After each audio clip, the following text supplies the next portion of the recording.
Hello everyone.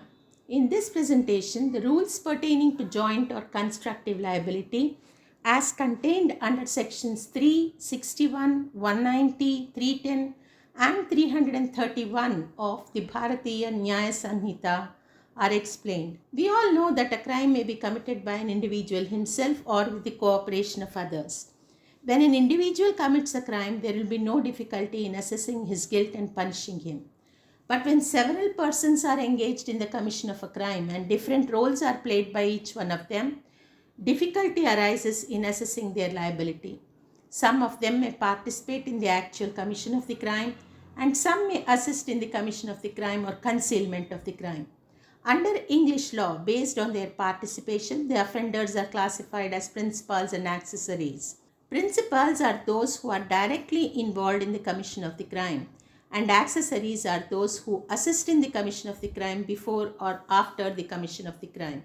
In India, the principle of joint liability or constructive liability is contained in subsections 5 to 9 of section 3, sections 61, 190, subsection 3 of section 310 and subsection 8 of section 331 of the Bharatiya Nyaya Sanhita. In all these situations, joint liability is created either because the intention is common or because the object is common to all the members of the group. Subsections 5 to 9 of section 3 deal with liability for common intention. Under subsection 5 of section 3, if a criminal act is done by several persons in furtherance of common intention of all, each one of them is liable for the act as if it is done by him alone. Common intention to commit an offense and participation by all the accused in doing the act in furtherance of common intention are the two conditions necessary for the application of the subsection. Prior meeting of minds among the members of the group about the design in question must be there, so that each one of them might be aware of the crime to be committed. For example, let us say that A, B, C, D and E come together and decide to cause the death of F.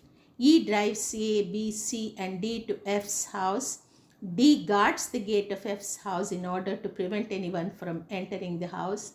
A and B catch hold of F and C actually stabs F to death.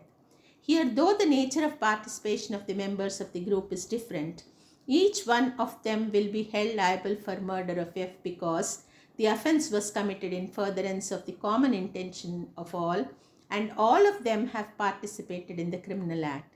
Even if C, who actually stabbed, absconds, the rest can still be tried and punished for murder.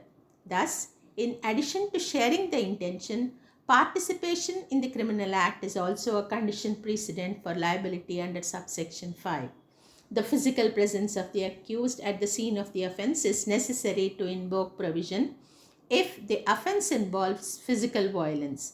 But where the offense consists of diverse acts which may be done at different times and places, physical presence of all the accused at the place of commission of the offense is not necessary. Some examples of such offenses are cheating, criminal breach of trust, etc. This subsection does not create an offense. It is a principle of joint and constructive liability for criminal acts done in furtherance of common intention of the offenders. Supposing some of the co-accused are acquitted, this subsection could still be invoked if it can be proved by direct or circumstantial evidence that the accused, along with some others, committed the offense in pursuance of the common intention of the group. Common intention is different from same or similar intention. In same or similar intention, they may be intending to do the same act, but they do not share their intention with each other, and hence joint liability cannot be imposed on them under subsection 5. Subsection 6 of section 3 is complementary to subsection 5, according to which, when an act is criminal by reason of its being done with a criminal intention or knowledge, every person who joins in doing the act with the same intention or knowledge is liable for the act as if it were done by him alone. Supposing A, with an intention of causing B's death, is assaulting him with deadly weapon. C, who also has grudge against B, joins in the assault with a thick lathi and inflicts a couple of blows on his vital parts. Here the liability is based on same intention and not on common intention because There was no prior meeting of minds before forming the intention to assault B. According to subsection 7 of section 3, when an offence is the effect of partly an act and partly an omission, the legal consequence would be the same, that is, he would be liable for the offence. Thus, where A causes B's death by administering small doses of poison and by not providing food continuously for a period of 10 days and B dies, A would be liable for murder as the effect is achieved partly by the acts of commission and partly by the acts of omission, though the acts of commission or acts of omission as such may not be sufficient in the ordinary course of nature to cause the death of B. Under subsection 8 of section 3, when an offence is committed as a result of several acts of commission or omission, doing any one of such acts with an intention to cooperate in the offence would make the doer of such act liable for the offence. For example, where death of A is caused by blows inflicted by B, C, D and E, all of them will be liable for murder if they cooperated intentionally by inflicting the blows, though the blows inflicted by each one of them individually may not be sufficient to cause the death of A.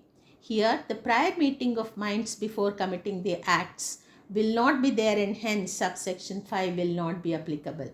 Subsection 9 of section 3 states that persons engaged in a criminal act may be guilty of different offences by reason of the act being done without common intention.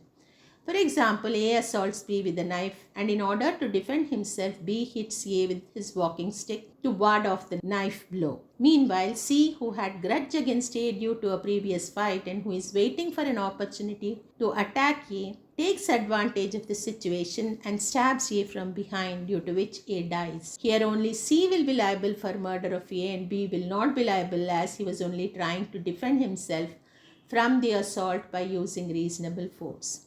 Now, section 61 Bharatiya Nyaya Sanhita, another provision imposing constructive liability, states that where a person instigates or conspires with another to commit an offence and he is physically present when the offence is committed, he would be deemed to have committed the offence. According to section 190, when an offence is committed by a member of an unlawful assembly in prosecution of the common object of that assembly, every person who is a member of such unlawful assembly shall be guilty of that offence. An unlawful assembly is an assembly of 5 or more persons whose object is to commit an offence or one of the acts specified under section 189. Subsection 3 of section 310 imposes joint and several liability for murder on every person who is a member of an unlawful assembly of 5 or more persons engaged in dacoity when one of the members commits murder while committing dacoity. According to subsection 8 of section 331, when lurking trespass by night or housebreaking by night is being committed by a group of persons, and while doing so any member of the group causes or attempts to cause grievous hurt, all persons participating in such house trespass shall be liable for such act. This in brief is about the rules pertaining to joint liability under the Bharatiya Nyaya Sanhita. Thank you.